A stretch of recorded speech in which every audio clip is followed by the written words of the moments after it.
In this guide, we're going over how you can power up Leafage here in Pokemon Pokopia. Before we do get into this guide, make sure to like the video and subscribe to the channel with all notifications on. It really does help the channel. It lets us know that you want more content like this.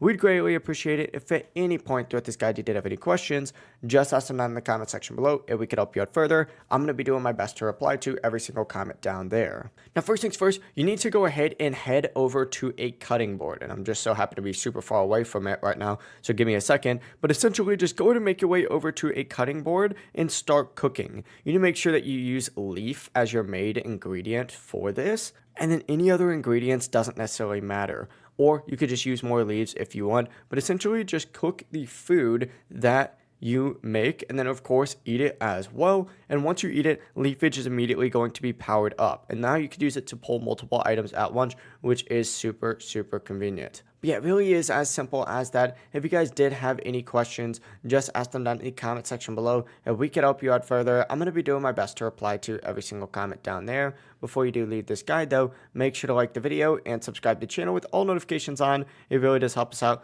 Lets us know that you want more content like this. We'd greatly appreciate it. Have a great rest of your day though. Peace.